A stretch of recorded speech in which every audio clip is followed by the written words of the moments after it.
Hello friends, Marathi हृदयस्पर्शी कथा चॅनलमध्ये तुमचं खूप खूप स्वागत आहे. शिवगौरी भाग 16. शैलेश यांचा आवाज ऐकून गौरी बाहेर आली आणि समोर दिव्याला पाहून आश्चर्यचकित झाली. दिव्या, तू इथे? गौरी आश्चर्याने म्हणाली. हो का, मी येऊ शकत नाही? दिव्या रागाने आणि चिडून म्हणाली. गौरी काहीच न बोलता तिच्या जवळ आली आणि तिला मिठी मारणार एवढ्यात दिव्याने तिला दूर ढकलले आणि म्हणाली, माझ्यापासून दूर राहा. हे प्रेमाचं नाटक माझ्यासोबत करू नको. दिव्या? काय दिव्या? कोण आहे दिव्या? कोणाला माहीत असेल तर मला पण सांगा. मी तुला बहीण मानलं, पण मला काय मिळालं? तुझ्या फॅमिलीसोबत तुझ्या शत्रूंनीही माझा वापर केला. तुला वाचवण्यासाठी तुझ्या फॅमिलीने मला बळीचा बकरा बनवले, तर तुझ्या शत्रूंनी तुझ्यापर्यंत पोहोचण्यासाठी माझ्या हृदयाची आणि माझ्या भावनांची शिडी वापरली. मला तुमच्या फॅमिलीत स्थान देण्यासाठी तुम्ही लोकांनी मोठी किंमत मोजली आहे. सर्व जग स्वार्थी आहे. दुसऱ्याच्या भावनांची कोणीही पर्वा करत नाही. प्रत्येकाला फक्त स्वतःचं हित साधायचं असतं. दिव्या रागाने लाल झाली होती. गौरी तिच्या जवळ आली आणि रडवेल्या डोळ्यांनी तिच्याकडे बघून तिला घट्ट मिठी मारली. आधी दिव्याला दूर जायचे होते, पण दुसऱ्या क्षणी तिने गौरीला मिठी मारली आणि रडत म्हणाली, दिव्याची कोणालाच पर्वा नाही यार. Gauri, I am sorry. तू नेहमी म्हणायचीस की हे जग भरवशाच्या लायकीचे नाही, पण मी तुझं ऐकलं नाही. माझ्या मूर्खपणामुळे माझीच कशी फसवणूक झाली ती बघ. गौरीला दिव्याच्या वेदना जाणवत होत्या. तिला शिवचा अधिकच राग येत होता. ती मनात म्हणाली, शिव पाटील, दिव्याच्या मनाशी खेळून तू बरोबर नाही केलंस. या निष्पाप मुलीने तुझं काय बिघडवलं होतं? दिव्या गौरीपासून वेगळं होत म्हणाली, लहानपणी जेव्हा आजोबा मला अनाथाश्रमातून घेऊन आले होते, तेव्हा मला खूप आनंद झाला होता की फायनली आता माझेही एक कुटुंब असेल. मी तुम्हा सर्वांना भेटले. मी कधीच विचार केला नव्हता की माझ्या आयुष्यात इतकी नाती असतील. मी श्रीमंतांचे जीवन जगणार म्हणून खूप आनंदी होते, पण मला काय माहीत होतं की मला तिथे का आणलं गेलं. माझा एका टिश्यू पेपरसारखा वापर केला गेला. पण मी काय तक्रार करू? मी एक अनोळखी होते, पण तू तर त्यांचीच होतीस. त्यांनी तुला मारण्याची ऑर्डर दिली आणि पप्पांनीही काहीच केलं नाही. सर्वांनी तुला एका नको असलेल्या नात्यात सोडून दिले. गौरी, चल सगळं सोडून आपण सगळ्यांपासून दूर जाऊया. गौरीचे डोळे पाणावले आणि ती दिव्याला म्हणाली, नाही दिव्या, मी नाही येऊ शकत. तू जा. मी तुला ॲड्रेस देते, तिकडे जा. इथे राहू नकोस. गौरी, दिव्या बोलतच होती, पण त्याचवेळी अवी शालिनीला हाक मारत खोलीतून बाहेर आल्या. दिव्याचे लक्ष त्याच्याकडे गेले, तर अवीही दिव्याला तिथे पाहून अवाक झाला. दिव्याने त्याला पाहिले आणि आपले अश्रू पुसत रागाने त्याच्याकडे सरकले. आता काय करावं हे अवीला समजत नव्हते. दिव्या, माझं. अवी काही बोलणार इतक्यात जोराचा आवाज झाला. दिव्याने आपल्या बोटांचे ठसे त्याच्या गालावर उमटवले होते. तिने त्याची कॉलर पकडली आणि त्याच्याकडे बघत म्हणाली, वेल डन मिस्ट्री मॅन. तू खूप चांगला खेळ खेळलास. यू. दिव्या पुढे काही बोललीच नाही. तिचा गळा भरून आला आणि तिच्या डोळ्यात पाणी आले. तिने अवीला धक्का दिला आणि त्याची कॉलर सोडून मागे वळली. तिने गौरीकडे पाहिले आणि पटकन बाहेर निघून गेली. गौरी अवाक होऊन पाहत राहिली. तिला वाटलं होतं की तो शिवच आहे, जो दिव्यावर प्रेम करत असल्याचं नाटक करत होता. गौरीने अवीकडे कटाक्ष टाकला आणि शांतपणे रूमच्या दिशेने निघू लागली. ऐकून घे माझं. कदाचित तू मला ओळखलं नाही. मी. अवीचा आवाज ऐकून गौरी थांबली आणि त्याच्याकडे वळत म्हणाली, गौरीची स्मरणशक्ती इतकी तीक्ष्ण आहे की ज्याला ती एकदा पाहते त्याला कधीच विसरत नाही. मी तर तुला त्या दिवशीच ओळखलं होतं, पण मी तुला ओळखलंय हे सत्य सांगितलं नाही. मला वाटलं होतं की तू एक सभ्य आणि चांगला माणूस आहेस, पण मी फसले. ती भेटसुद्धा योगायोग नव्हता. माझ्यापर्यंत पोहोचण्याचा हा एक सुनियोजित कट होता. हो ना? नो. मला तेव्हा माहीत नव्हते की तू तीच मुलगी आहेस जिच्याशी माझ्या बाईला लग्न करायचे होते. मी तर स्वतःच तुला पाहून हैराण झालो.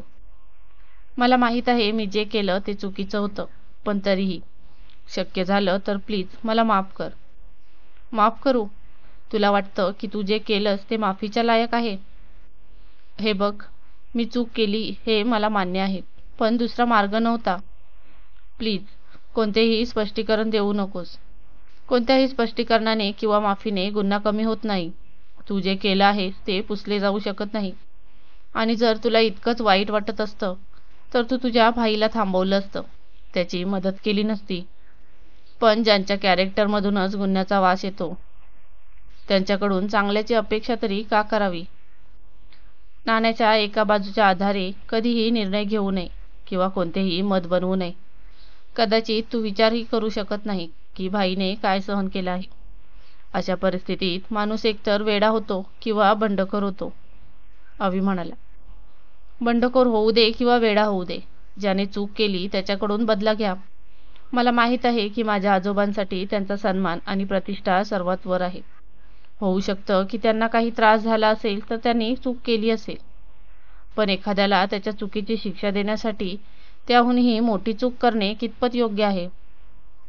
कौटुंबिक वैमनस्यातून स्त्रीच्या प्रतिष्ठेला आणि अस्तित्वाला ठेचून काढणे कितपत योग्य आहे? ठीक आहे, मान्य करते की माझ्या वडीलधाऱ्यांच्या चुकांची शिक्षा भोगण्यासाठी माझी निवड केली. मग माझ्याकडून बदला घ्यायचा, माझा जीव घ्यायचा, माझं आयुष्य उद्ध्वस्त करायचं. तुमचा बदला पूर्ण झाला असता. पण या सगळ्यात त्या निष्पाप मुलीला तुम्ही का ओढलेत, जिच्यावर आधीच नशिबाने इतके अत्याचार केले होते? माझ्यापर्यंत पोहोचण्यासाठी त्या निष्पाप मुलीच्या भावनांचा शिडी म्हणून वापर केलात. हे माफीच्या लायक नाही. त्या बिचारीने आधीच खूप त्रास सहन केला आहे. ती अनाथ होती. ज्या फॅमिलीला आपलं मानलं तिथेही तिची फसवणूक झाली आणि ज्याच्यावर प्रेम केलं त्यानेही तिची फसवणूक केली. चुकीच्या बदलात चूक करणे कधीही योग्य असू शकत नाही. त्याला माफी नाही, त्याला शिक्षा झालीच पाहिजे. गौरीचे डोळे पाणावले. एवढं बोलून ती तिथून निघून गेली. शिक्षा? शिक्षा तर मला मिळाली आहे आणि ही शिक्षा मला आयुष्यभर त्रास देईल, अवी स्वतःशीच म्हणाला आणि हलकीशी स्माईल करत तिथून निघून गेला. दुसऱ्या दिवशी शिव ऑफिसला निघाला होता. त्याची नजर पायऱ्या उतरत असलेल्या गौरीवर पडली. शिवने आपली नजर फिरवली आणि अचानक त्याचे डोळे मोठे झाले. पायऱ्यांवर पाणी सांडले होते. तो लगेच गौरीकडे वळला आणि तिला थांबायला सांगितले. गौरीने त्याच्याकडे आश्चर्याने पाहिलं आणि त्याच्या बोलण्याकडे दुर्लक्ष करत पायऱ्या उतरू लागली. तेवढ्यात खालच्या पायरीवर तिचा पाय पडताच ती घसरली. ती पडणार इतक्यात शिवने तिचा हात धरून तिला खेचलं आणि नोकराचे नाव घेऊन ओरडू लागला. तेव्हा सर्वजण लगेच तिथे आले आणि हात पाठीमागे करून उभे राहिले. कुठे मेला होतात सगळे? हे पाणी इथे कसं आलं? कोणाची काही बोलायची हिंमत नव्हती. तोंड काय बघताय सगळे? आताच्या आता साफ करा. आता इथून कोणी पडले असते तर तुमची कातडी सोलून उन्हात वाळत घातली असती. यापुढे अशी चूक होता कामा नये. हे ऐकून ते पटकन कामाला लागले. तर एक व्यक्ती गुपचूप हे सर्व पाहत होती आणि रागाने तिने आपल्या मुठी आवळल्या. गौरी आश्चर्याने शिवकडे बघत होती. शिवनेही तिच्याकडे बघितले आणि तिला सोडून पुढे सरकला. गौरीही त्याच्या मागे आली आणि त्याचा रस्ता अडवत उभी राहिली आणि म्हणाली, हे पाणी तूच सांडवलं आहेस ना? कारण मी तिथून पडेन आणि तू येऊन मला हिरोसारखं वाचवशील आणि या बहाण्याने तुला माझ्या जवळ येण्याची, मला स्पर्श करण्याची संधी मिळेल. शिवने तिच्याकडे कटाक्ष टाकला आणि बाजूला सरकून जाऊ लागला. तुझा प्रॉब्लेम काय आहे? तुला काय वाटतं तू असं माझ्याकडे दुर्लक्ष करून तू माझ्या नजरेत भरशील? कधीच नाही. गौरी पुन्हा शिवसमोर येऊन म्हणाली, माझी अशी काही इच्छा नाही आणि तूच म्हणालीस ना की तुला हे लग्न मान्य नाही. शिव म्हणाला, हो, मला हे लग्न मान्य नाही, कधीच मान्य करणार नाही. मग बायकोसारखं का वागतेस? का सहन होत नाही माझं दुर्लक्ष करणं? एवढाही गैरसमज पाळू नको पाटील साहेब की गौरीला तुझ्या दुर्लक्ष करण्याने कधी फरक पडेल. मला तुझ्या या आयडिया चांगल्याच माहीत आहेत, पण तुझ्याबद्दल माझं मत कधीच बदलणार नाही. मताचा कधीच भरवसा नसतो, ते कधीही बदलू शकते. आज ज्याचा खूप तिरस्कार आहे त्याच्या उद्या प्रेमात पडू शकतो आणि ज्याच्यासाठी हृदयात आज अपार प्रेम आहे त्याचा उद्या तितकाच जास्त तिरस्कार केला जाऊ शकतो. या गैरसमजात राहू नकोस. आयुष्यभर तू माझा तिरस्कारच बघशील तू काहीही केलंस तरी तुझ्याबद्दलचं माझं मत कधीच बदलणार नाही. तू माझ्यासाठी मेलास तरी नाही. मला मिळवण्याची तुझी इच्छा कायम इच्छाच राहील. मला तुझा हेतू चांगलाच समजला आहे. तुझ्यासारखा लूज कॅरेक्टर माणूस. गौरीने तिचे वाक्य पूर्ण होण्याआधी शिवने तिचा हात पकडून तिला रूममध्ये नेले आणि दार बंद करून तिचा हात मागे फिरवून तिच्या जवळ जायला लागला. गौरीने आपला दुसरा हात त्याच्या छातीवर ठेवला आणि त्याला दूर ढकलायला सुरुवात केली. तेव्हा शिवने तिचा दुसरा हातही मागे फिरवला आणि तिच्या चेहऱ्याच्या अगदी जवळ आला. गौरी त्याच्याकडे रागाने पाहत होती. शिव तिच्याकडे बघून म्हणाला, मला खरंच तुला स्पर्श करायचा होता तर मी आतापर्यंत केला असता आणि तू मला रोखू शकली नसतीस. शिव पाटील हा एक नंबरचा अय्याशी आहे, पण तो इतका नपुसंक नाही की एखाद्याच्या इच्छेविरुद्ध कोणाशी जवळीक साधेल. माझ्यासाठी तू त्या ट्रॉफीसारखी आहेस जी एखादी स्पर्धा जिंकल्यानंतर मिळते, जी घरी सजावटीसाठी ठेवतो. त्यामुळे तुझा द्वेष किंवा इतर कशानेही मला काही फरक पडणार नाही. असं म्हणत त्याने गौरीला हलकेच ढकलले आणि दार उघडून बाहेर गेला. गौरी आश्चर्यचकित झाली आणि रागाने लाल होऊन त्याच्याकडे पाहत राहिली. इकडे शिव त्याच्या ऑफिसमध्ये काही काम करत बसला होता. त्याच्या डोळ्यासमोर गौरीचा चेहरा आला. तो रागाने म्हणाला, I hate you Gauri Deshmukh. मी फक्त तुझा तिरस्कार करतो, फक्त तिरस्कार. याआधीही एकदा तुझ्यामुळे माझ्यापासून माझी फॅमिली हिरावली गेली आहे आणि आता पुन्हा तुझ्यामुळेच माझी फॅमिली माझ्यापासून दूर जात आहे.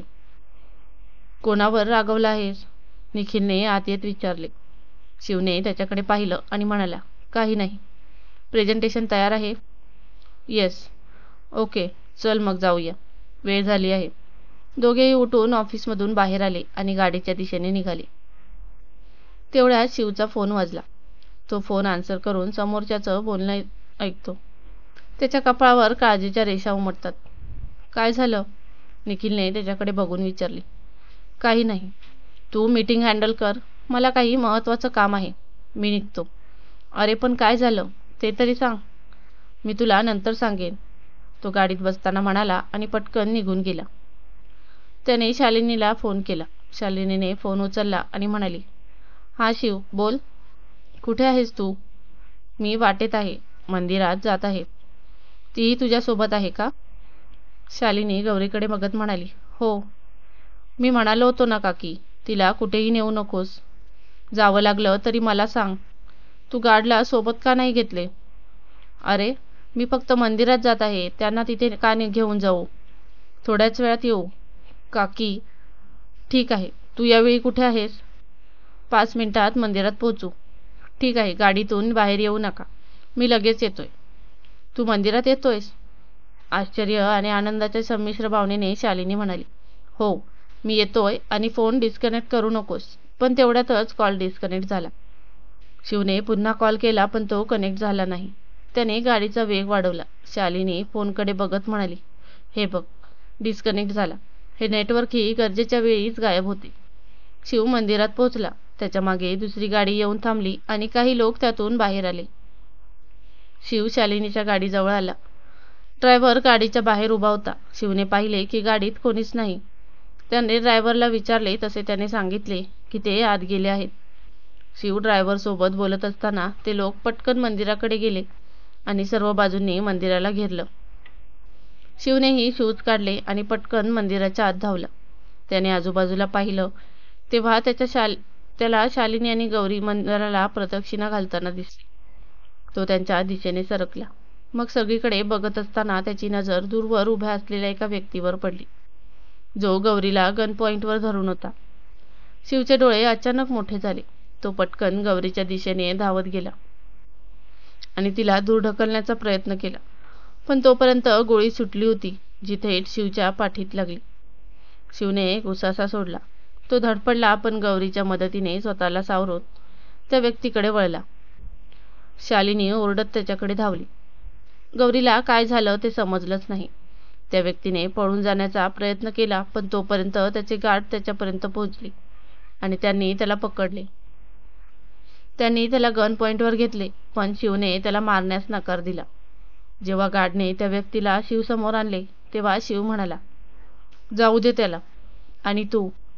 जा आणि जयवंत देशमुखांना सांग, मी जिवंत असेपर्यंत ते तिला मारणं तर दूर, तिच्या सावलीलाही स्पर्श करू शकत नाहीत. त्यासाठी त्यांना आधी मला मारावे लागेल आणि शिव पाटीलला मारण्याइतकी ताकद त्यांच्या गोळीत नाही. यापूर्वीही एकदा त्यांचा प्रयत्न अयशस्वी झाला होता आणि यापुढेही अयशस्वी होईल. ते जोपर्यंत जिवंत आहेत तोपर्यंत त्यांची नात आपल्या नोकराची सून आहे हे सत्य ऐकूनच जगावे लागेल. शिव असं बोलताच त्याच्या गार्ड्सने त्या व्यक्तीला जखमी करून सोडून दिले. शालिनीला रडताना पाहून शिव म्हणाला, मला काही होणार नाही. तिथे गौरीला शालिनीला रडताना पाहून आणि शिवच्या पाठीतून रक्त येत असल्याचं पाहून आश्चर्याचा धक्काच बसला. शिवची पकड सैल होत चालली होती. गौरीने हे पाहिलं आणि त्याला सावरलं. शिव तिच्याकडे बघून हलकेच हसला आणि म्हणाला, अभिनंदन, तुझ्या देवाने तुझं ऐकलं, पण माझ्या नावाच्या कुंकुवाने तुला इतक्या लवकर स्वातंत्र्य मिळणार नाही. त्याचे डोळे मिटायला लागले होते. गार्ड आला आणि त्याला उचलून दवाखान्यात घेऊन गेला. सर्व लोक शिवला घेऊन हॉस्पिटलमध्ये पोचले. शालिनीने शैलेश यांना फोन केला होता. शैलेश, अवी आणि निखिल सुद्धा हॉस्पिटलला पोचले होते. ते पोहोचताच डॉक्टरांची टीम शिवला आत घेऊन गेली. शालिनीच्या डोळ्यातले पाणी थांबत नव्हते. शैलेश आणि बाकी सर्व तिला शांत करत होते, पण तिचं रडणं थांबतच नव्हतं. गौरी एका बाजूला उभी राहून सर्व पाहत होती. तिला कसं रिॲक्ट करावं काही समजत नव्हते. ती स्वतः शॉकमध्ये होती की तिच्या आजोबांनी पुन्हा तिचा जीव घेण्याचा प्रयत्न केला आणि पुन्हा एकदा त्याच व्यक्तीने आपला जीव वाचवला ज्याचा ती तिरस्कार करते. गौरीसाठी हे समजण्याच्या पलीकडे होते की तिची काहीही चूक नव्हती हे माहीत असूनही जयवंत देशमुखांना इतका राग की त्यांनी आपला जीव घ्यावा. खरं तर त्यांना माहीत आहे की जे घडलं त्यात माझी काही चूक नाही. अनेक गोष्टी तिच्या मनाला त्रास देत होत्या. तिने मनातच आजोबांना भेटण्याचा विचार केला जेणेकरून ते सर्व काही स्पष्ट करू शकतील आणि जर आजोबांना माझ्या मृत्यूने शांती मिळत असेल तर त्यांनी मला मारून टाकावे जेणेकरून माझ्यामुळे इतर कोणाचाही जीव धोक्यात येऊ नये आणि माझ्यावर कोणाच्या उपकारांचं ओझं नको. हा सगळा विचार करून तिने तिथून जाण्याचा प्रयत्न केला, पण तिथे उभ्या असलेल्या गार्ड्सने तिचा रस्ता अडवला. गौरीने त्यांच्याकडे आश्चर्याने पाहिले तेव्हा त्यातला एक म्हणाला, तुम्ही कुठेही जाऊ शकत नाही. सरांनी तुम्हाला कुठेही जाऊ द्यायचं नाही अशी ऑर्डर दिली आहे. हे बघा, जाऊ दे, मला महत्त्वाचं काम आहे. सॉरी मॅडम, तुम्हाला कुठेही जाऊ द्यायचे नाही असे सरांनी स्पष्ट शब्दांत सांगितले आहे. पण मला जावं लागेल. मी तुमच्या सरांशी नंतर बोलेन, पण आता प्लीज मला जाऊ द्या. गौरीने बळजबरीने निघून जाण्याचा प्रयत्न केला, पण गार्ड्सने तिचा रस्ता अडवला आणि म्हणाले, प्लीज मॅडम, हट्ट करू नका. तुम्ही इथून निघून गेलात तर तुमच्यावर पुन्हा हल्ला होऊ शकतो आणि जर तुम्हाला थोडीशी हानी झाली तर सर आमचा जीव घेतील. प्लीज मॅडम, आम्ही तुम्हाला जाऊ देऊ शकत नाही. काय प्रॉब्लेम आहे? मी स्वतःच्या इच्छेने कुठे जाऊ शकत नाही. जणू काही मी जेलमध्ये आहे. मी तुमच्या सरांची पत्नी आहे हे विसरू नका. त्यामुळे माझी ऑर्डर ऐकणं तुमचं काम आहे. मला जाऊ द्या. तुमचे सर बरे झाले की मी त्यांच्याशी बोलेन. तुम्हाला काही होणार नाही. गार्ड्सने एकमेकांकडे बघून मान खाली घातली. गौरी पुन्हा त्यांना जायला द्यायला सांगते, पण ते हलत नाहीत. कुठे जायचं आहे तुला? निखिलचा आवाज ऐकून गौरीने मागे वळून पाहिलं. गौरीला आपल्याकडे प्रश्नार्थक नजरेने बघताना बघून निखिल म्हणाला, तू मला ओळखत नाहीस, पण मी तुला ओळखतो. मी शिवचा फ्रेंड आहे. हे ऐकून गौरी अचानक म्हणाली, मग आता तू मला थांबवायला आला आहेस? हे बघ वहिनी, यावेळी शिवचा जीव धोक्यात आहे आणि अशा परिस्थितीत तू जवळ असणं जास्त महत्त्वाचं आहे. निखिल म्हणाला, वहिनी, कदाचित तुला माहीत नसेल की तुझ्या मित्राने फसवून हे लग्न केलं आहे. माझा या लग्नावर विश्वास नाही आणि लग्नच मान्य नसेल तर कुठला नवरा? मला सगळं माहीत आहे, पण तुला सगळं माहीत नाही. मला माहीत करून घ्यायचंही नाही. समजलं तुला? आता मला जाऊ दे. मला माझ्या आजोबांना भेटायचं आहे. तू त्यांना भेटू शकत नाही. तिथे तुझ्या जीवाला धोका आहे. ती माझी माणसं आहेत. मला त्यांच्यापासून कधीच धोका नाही आणि तो असला तरी तो धोका मला मान्य आहे. काय माहीत तो हल्ला माझ्या फॅमिलीनेच केला होता की यातही तुझ्या मित्राचा हात होता का कुणास ठाऊक. तू असा विचार तरी कसा करू शकतेस? तुला वाचवण्यासाठी त्याने आपला जीव धोक्यात घातला आणि तुला त्यात त्याचा हात दिसतोय. मान्य आहे की त्याने चूक केली, पण मी तुझ्याबद्दल जे ऐकलं आहे त्यावरून मला तुझ्याकडून जीवन आणि मृत्यू यांच्यात संघर्ष करणाऱ्या माणसासाठी अशा अमानुष वर्तनाची अपेक्षा नव्हती. माणुसकी माणसांसाठी दाखवली जाते, राक्षसांसाठी नाही. ज्या माणसामध्ये माणुसकी नाही त्याला माणूस म्हणता येत नाही, ना त्याला माणुसकी दाखवता येत. आणि माझा जीव वाचवून त्याने काही उपकार केले नाहीत.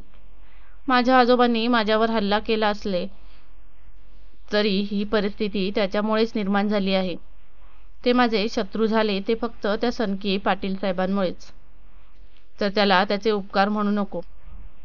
त्याने माझ्या आयुष्याचा, माझ्या अस्तित्वाचा तमाशा केला आहे.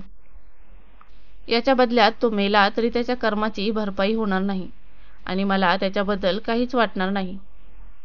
गौरी हे बोलताच सर्व काही एका आवाजाने शांत झाले. गौरीने आपल्या गालावर हात ठेवला आणि आश्चर्याने बघितले. शालिनी तिच्याकडे रागाने पाहत होती. अचानक काय झालं ते कोणालाच समजलं नाही. तुम्ही गप्प बस, अजून एकही शब्द बोलू नको. गौरीने आश्चर्याने काहीतरी बोलण्याचा प्रयत्न केला, पण ती काही बोलण्याआधीच शालिनीने तिला तिच्या मोठ्या आवाजात गप्प केले. मी माझ्या मुलाच्या विरोधात जाऊन तुझ्या बाजूने उभी राहिली, कारण तो चुकीचा होता. त्याने चूक केली होती, पण त्याच्या मृत्यूची प्रार्थना करण्याचा अधिकार तुला दिला नाही. तो तुझ्यासाठी महत्त्वाचा नसला तरी माझ्यासाठी आहे. तो माझा मुलगा आहे आणि सध्या तो जीवन आणि मृत्यूमध्ये लढतो आहे ते फक्त तुझ्यामुळेच. त्याला काही झालं तर मी तुला माझ्या हाताने मारून टाकेन. शालिनी रागाने तिच्याकडे गेली, पण शैलेश आणि अविने तिला थांबवले. गौरीने तिच्याकडे आश्चर्याने पाहिले आणि म्हणाली, मला तुमचं दुःख समजतंय, म्हणूनच मला तुमच्या मारण्याचे वाईट वाटले नाही. सॉरी, पण तुमच्या बोलण्याने तुमचा मुलगा चांगला ठरत नाही. त्याचा जीव तुमच्यासाठी खूप अनमोल आहे. मग त्या सर्वांचे आयुष्यही त्यांच्या फॅमिलीसाठी अनमोल असेल, ज्यांची तुमच्या मुलाच्या नजरेत काहीच किंमत नाही. कदाचित त्याचं खरं रूप तुम्हाला माहीत नसेल. तू मला त्याचे सत्य सांगणार? कोण आहेस तू? तुला त्याच्याबद्दल काय माहिती आहे?